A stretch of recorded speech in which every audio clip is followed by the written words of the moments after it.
Okay, so have you ever like gone down one of those internet rabbit holes and caught yourself thinking, man, there's enough of my digital stuff floating around out there to like build a whole nother me? Yeah, the digital trails we leave, right? It's a lot. It's kind of wild and a little creepy, right? Yeah.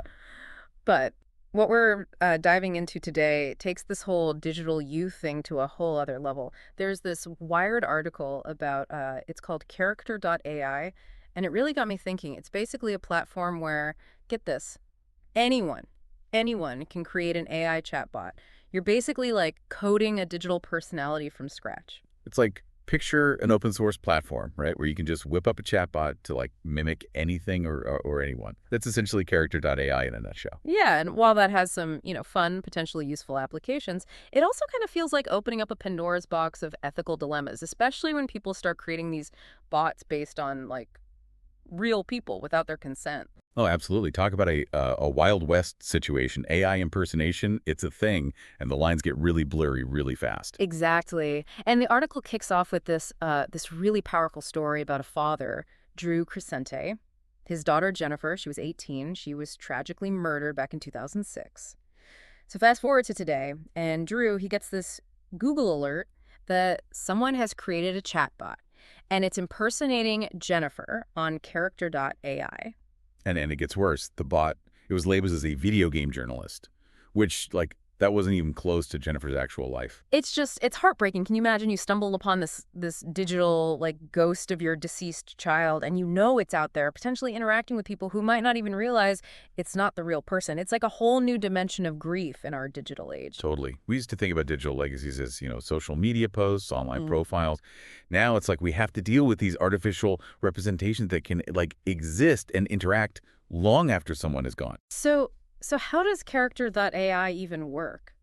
The article makes it sound, honestly, surprisingly simple. Oh, it's incredibly easy to use. You just Mhm. create an account, you plug in some basic details about the character you want to create, and the platform's AI. It kind of, like, does the rest. And that's part of what's so concerning, right? It's like we're handing people this incredibly powerful tool without necessarily considering the potential consequences. Yeah, and that ease of use, it can lead to situations like what happened with Alyssa Mercante. Oh, right, Alyssa Mercante, the gaming journalist. Right.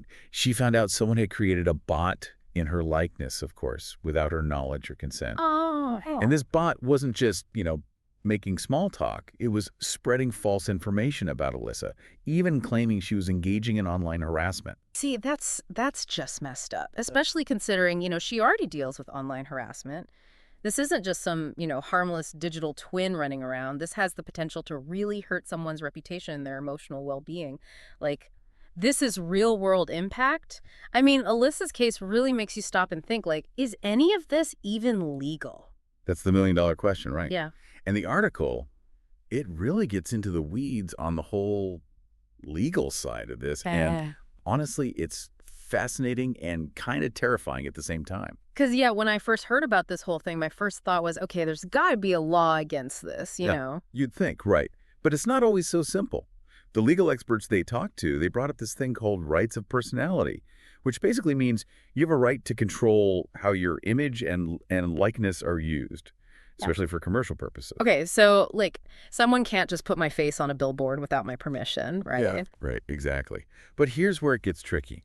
Those rights, they're mostly based on, like, traditional media. When you're talking about AI mimicking how you talk online, your whole online persona, it gets complicated. Yeah, because it's not exactly the same as using your actual face or voice. Exactly. And the law, it's always playing catch up with technology, especially when it comes to this whole idea of capturing and recreating, like, who we are in the digital world. It's kind of ironic, right? It's like copyright law, it's almost better equipped to protect, like, Mickey Mouse than it is to protect a real person's digital likeness. It really is. Yeah. And then there's that whole other can of worms, Section 230. Basically, it says that websites, they're not really responsible for what their users post. Oh, yeah, Section 230, I've heard about that. It's supposed to protect free speech online, right? In theory, yeah. Yeah. But it also means that platforms like Character.AI, they might be off the hook, even if one of their bots is, like, spreading misinformation or causing real harm. So, yeah, the legal side of this is, well, it's a mess. But what about the ethics of all this? Even if something's legal, that doesn't necessarily mean it's right, right? Right, 100%. And Character.AI, their whole thing about creating AI that feels alive, I mean, that raises a whole bunch of red flags for me. Because it blurs the lines, Yeah. especially if you're dealing with, like, grief or if you're just in a vulnerable place, right? Exactly. You might start to feel this like real connection to this digital representation, forgetting that it's not actually the person and it might not even be an accurate reflection of them. It's like that little disclaimer they have, the one at the bottom of the chat window. It's like, remember, everything the characters say is made up. Yeah, well-intentioned, sure, Mhm. but almost funny when you think about how real these interactions can feel, how impactful. It's like putting one of those little caution hot stickers on a scorching hot cup of coffee. Like, yeah, okay, it's there, but is it really gonna stop someone from getting burned? Exactly. And it brings us back to this question of consent in the digital age. What kind of control should people have over how their online data is being used, especially after, like after they're gone? Who gets to decide that? And it's only going to get more complicated, right? As AI gets more sophisticated, we're already seeing this with like celebrities, historical figures, even fictional characters. And where do we even draw the line? What happens when someone creates a bot of like a politician and starts spreading misinformation? The implications are huge. Yeah, talk about a recipe for chaos. And it's not just about the people being impersonated, right? It's the users too. The ones who stumble upon these bots and actually think they're interacting with the real deal. What does that do to our sense of what's real, what's true? Totally. We're already dealing with deepfakes and like AI generated content that's getting harder and harder to tell apart from reality. Mm. We really need to like step back and think about where this is all going and how we can prevent things from going off the rails. It's like we're like building the airplane while we're flying it. But the airplane is AI and it's full of these digital ghosts.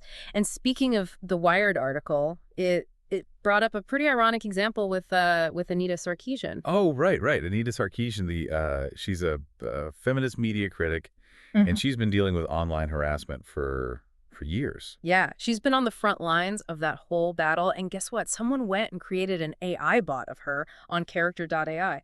But here's the kicker.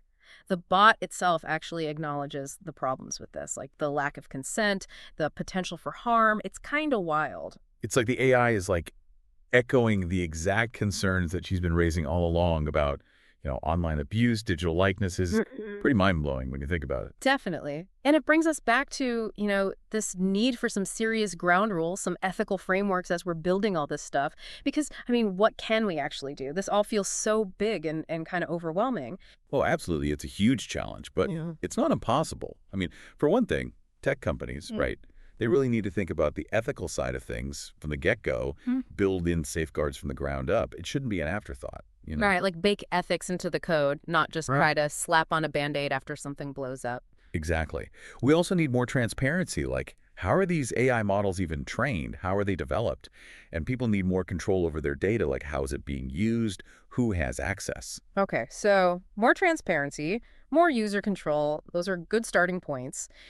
But it still feels like, I don't know, like we need a bigger conversation about all of this, right? Like as a society, where do we even draw the line in the digital sand? Totally agree. It's not just about the tech, it's about our values. Right. We have to ask ourselves, like, what does it even mean to exist in this digital world? What are our rights? What are our responsibilities when it comes to our online selves? These are huge questions. It's a lot to unpack, and this is really just scratching the surface. But hey, before we wrap up, I wanted to leave our listeners with one last thought. Imagine for a second that someone created an AI chatbot of you based on everything you've put out there online. Would you want to say in that? That's something to think about. Right. Maybe something to ponder next time you're scrolling through those social media feeds. And hey, if you want to go deeper on this whole Character.AI thing, check out that Wired article. It's a real eye opener. Until next time, thanks for diving in with us.